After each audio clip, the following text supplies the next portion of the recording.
तब हमें बताया जाता है कि जो लोग अपनी किलिंग आर्ट्स को बिल्कुल टॉप लेवल पर पहुंचा देते हैं उन्हें मास्टर्स कहा जाता है, और बहुत सारी जनरेशंस के बाद उनके पास लीथल एबिलिटीज आ जाती जिन्हें मॉडिफाइड ब्लड लाइन्स कहा जाता है, और पॉइजन मास्टर गैरो भी उन्हीं में से एक है। तब यहाँ मे ने गैरो को एक क्रूज एग्जीबिशन आर्ट पर बुलाया होता है, जिस वजह से गैरो को भी समझ नहीं आ रहा होता कि आखिरकार चल क्या रहा है और उसके चार्म का इसके साथ क्या लेना देना है। तब मे भी वहाँ पर आ जाता है, जिसकी खूबसूरती को देखकर सभी लोग हैरान हो जाते हैं, और जैसे ही मे गैरो को हाथ लगाता है वैसे ही गैरो पूरी तरह से हिल जाता है और उसे ऐसा करने से मना करता है, जिस वजह से मे उसे बताता है कि उसका हाथ पकड़ने के लिए तो लोग लाखों रुपए देने के लिए भी तैयार है। तब वो लोग क्रूज के अंदर चले जाते हैं। लोग ऐसी जगहों को तो डेट स्पॉट कहते हैं ना, तो आखिरकार तुम मुझे बिना डेट के यहाँ पर क्यों लाए हो? क्योंकि आज तुम अपनी फर्स्ट डेट पर जाने वाले हो, या फिर मैं ऐसा कहूँ कि तुम उसकी रिहर्सल करने वाले हो। क्योंकि चाहे मैं जितनी मर्जी बार तुम्हें लड़कियों के साथ सेटअप करने की कोशिश कर लूँ, पर तुम हमेशा ही उस डेट को बिगाड़ दोगे, जिस वजह से तुम्हें उसके लिए तैयार होना होगा। तब मे और गैरो अलग अलग पिक्चर्स देखने लगते हैं, जहाँ पर मे गैरो को पिक्चर की तारीफ करने के लिए कह रहा होता है, पर गैरो को कुछ समझ नहीं आ रहा होता, जिस वजह से मे उसके पॉइंट काट रहा होता है। और तब गैरो इंटरनेट पर ये सर्च करने लगता है कि आखिरकार उसे क्या कहना चाहिए। गैरो, तुम्हें मुझे इम्प्रेस करने का ट्राई नहीं करना चाहिए, क्योंकि डेट ऐसी होनी चाहिए जहाँ पर हम दोनों खुश हों। तुम्हारे लिए ये कहना आसान है, पर मेरे लिए ये तो मेरी अप्रेंटिसशिप से भी ज्यादा मुश्किल है। तब एग्जीबिशन घूमते हुए गैरो को एक कैंडी का पैकेट दिखाई देता है, जो कि 40 साल पुराना होता है, जिसकी कीमत 1 करोड़ 76 लाख होती है, और गैरो उसके लिए 5 गुना ज्यादा देने के लिए भी तैयार होता है, जिसे सुनकर मैं बहुत ज्यादा हैरान हो जाता है और उसे वहाँ से चलने के लिए कहने लगता है। तब मैं इस चीज से खुश होता है कि गैरो को कोई चीज पसंद आई है और वो अपनी इनपुट्स दे रहा है, और तभी वो देखता है कि गैरो एक पेंटिंग को सिर टेढ़ा करके देख रहा है। तब मैं इस बारे में उससे पूछने लगता है, जिस वजह से गैरो उसे बताता है कि वो पेंटिंग ऐसे ज्यादा अच्छे से दिखाई दे रही है, और मैं भी जब अपना सिर टेढ़ा करता है तब उसे भी वो पेंटिंग अच्छी लगने लगती है, जिस वजह से वो पहली बार गैरो को पॉजिटिव पॉइंट्स देता है, और वो लोग फिर से एग्जीबिशन में घूमने लगते हैं। सुनो में, ये अच्छी बात है कि हम लोग डेट की रिहर्सल कर रहे हैं, पर मुझे कम से कम ये तो बताओ कि आखिरकार मेरा चार्म है क्या?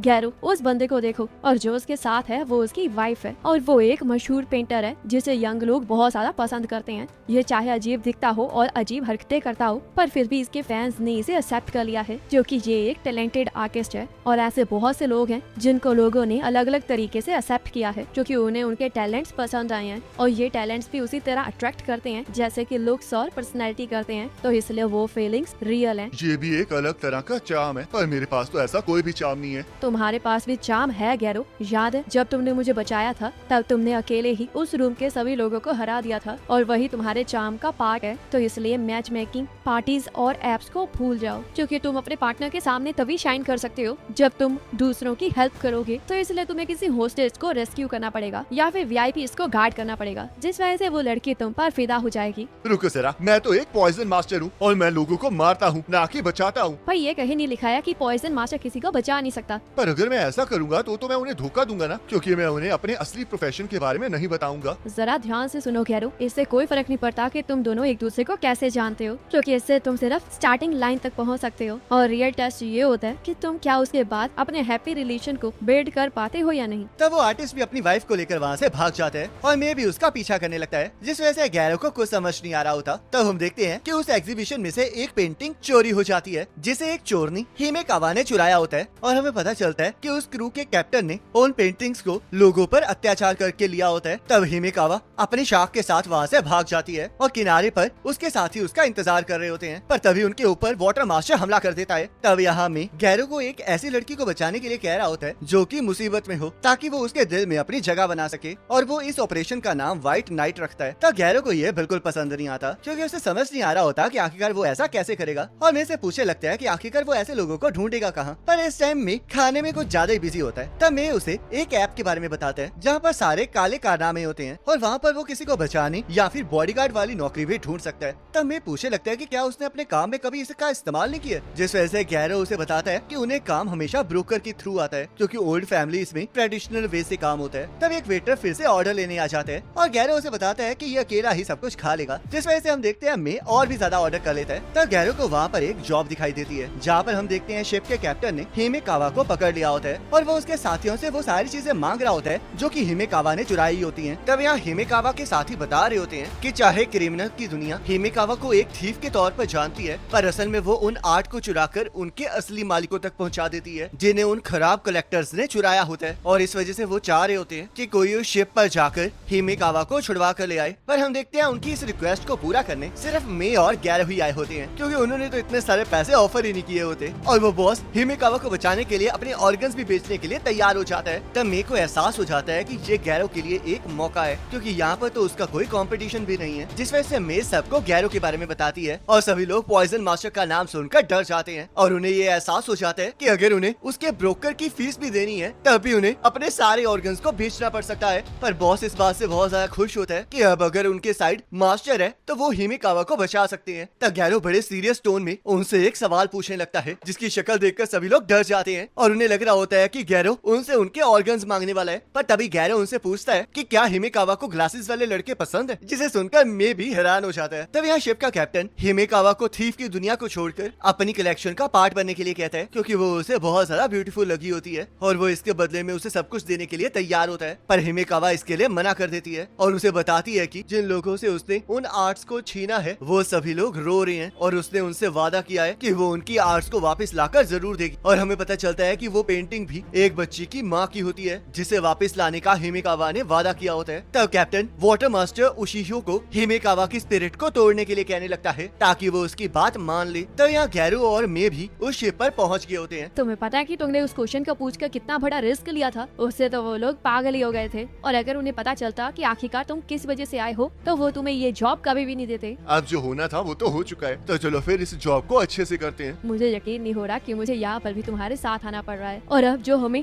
हिमेकावा के असिस्टेंट ने जीपीएस दिया था उसके अकॉर्डिंग हम उस तक पहुँचने ही वाले हैं। तब अचानक से उनके सामने शिप के गार्ड्स आ जाते हैं जो कि मे के ऊपर फायर करने के लिए तैयार होते हैं। पर तभी गैरो एक ही बारी में उन्हें ठिकाने लगा देता है और मे से पूछने लगता है कि आखिरकार उन्हें किस तरफ जाना चाहिए। तब मे उसे बताता है कि शायद उसे इससे आगे नहीं जाना चाहिए क्योंकि वो उसकी किसी भी तरह मदद नहीं कर सकता है। पर गैरो उसे समझाता है कि उसे उसकी जरूरत है क्योंकि वो आज तक कभी भी किसी लड़की से नहीं मिला है और ना ही उसे ये पता है कि उस लड़की के साथ उसे कैसे बात करनी चाहिए। जिस वजह से मे उसके साथ जाने के लिए तैयार हो जाता है और उसे बताने लगता है कि उसे क्या कहना है। तो शिप कैप्टन को भी एहसास हो जाता है कि शिप पर कोई घुस आया है, जिस वजह से वो उशियो को उन्हें ठिकाने लगाने भेज देता है। तो यहाँ गैरो आगे बढ़ते हुए हिमेकावा को शादी के लिए प्रपोज करने की प्रैक्टिस कर रहा होता है पर मे इसके लिए मना कर देता है और उसे समझाता है कि उसे सबसे पहले ये जानना चाहिए कि उसके पार्टनर को क्या अच्छा लगता है, जिस वजह से उसे अभी के लिए उससे मैरिज के बारे में नहीं पूछना चाहिए क्योंकि अभी उसकी प्रॉब्लम के साथ कोई लेना देना नहीं है। तब मे गार्ड से बच रहा होता है और गैरो उन सभी को ठिकाने लगा रहा होता है और इस बीच मे उसे समझा रहा होता है कि हिमेकावा इस टाइम डरी हुई है तो इसलिए उसे इस टाइम उसे ऐसा कुछ कहना चाहिए जिससे कि उसका डर थोड़ा कम हो जाए। तब यहाँ शिप का कैप्टन हिमेकावा के ऊपर अपनी गन को पॉइंट कर देता है पर हिमेकावा उससे भी नहीं डरती है, जिस वजह से कैप्टन उस पोर्ट्रेट की तरफ गन को पॉइंट कर देता है और हिमेकावा इससे डर जाती है क्योंकि उसने एक बच्ची से उस पोर्ट्रेट को वापस लाने का वादा किया होता है, जिस वजह से वो हार मानने के लिए तैयार हो जाती है। पर तभी पॉइजन से उस कैप्टन का हाथ कट जाता है जिससे कि वो कैप्टन पूरी तरह से डर जाता है क्योंकि उसे समझ नहीं आ रहा होता कि आखिरकार वो हमला हो कहां से रहा है। और तभी उसे दिखाई देता है कि उस पेंटिंग में से एक घोस्ट निकलकर उसकी तरफ ही बढ़ रहा है जिससे कि वो पूरी तरह से जलने लगता है। पर हम देखते हैं गैरो दरवाजे को पिघलाकर अंदर आ जाता है और गैरो के पॉइजन की वजह से कैप्टन को वहम हो रहा होता है। तब गैरो हिमेकावा के सामने अपने आप को इंट्रोड्यूस करता है और उसे बताता है कि वो उसे बचाने आ चुका है, जिससे कि मेरे को लगता है कि शायद अब हिमेकावा चीयर अप हो जाएगी। तब हिमेकावा गैरो से पूछने लगती है कि आखिरकार उसके साथियों ने एक मास्टर को अपॉइंट कैसे कर लिया है क्योंकि उनके पास तो इतने पैसे ही नहीं थे। और तब बेचारा गैरो इस चीज का जवाब देने के लिए मे की तरफ देखने लगता है क्योंकि ये क्वेश्चन तो आउट ऑफ सिलेबस आया होता है और उसे भी नहीं पता होता कि इसका जवाब देना क्या है। तब मे अंदर आकर हिमेकावा को खोलने लगता है पर तभी उशियो आकर हिमेकावा को पकड़ लेती है, जिस वजह से गैरो अपनी बॉडी के अंदर पॉइजन को इंजेक्ट कर लेता है और सीधा उशियो के ऊपर हमला कर देता है। पर उशियो उसके हमले से बच जाती है और गैरो हिमेकावा को बचाकर मे को सौंप देता है। तो उशियो गैरो के ऊपर हमला कर देती है, जिस वजह से उस फ्लोर का ग्राउंड टूट जाता है और गैरो भी जख्मी हो जाता है। तो उशियो फिर से गैरो की तरफ बढ़ने लगती है पर अचानक से गैरो के पास आकर रुक जाती है। माफ करना, पहले मैंने अपने आप को इंट्रोड्यूस नहीं किया।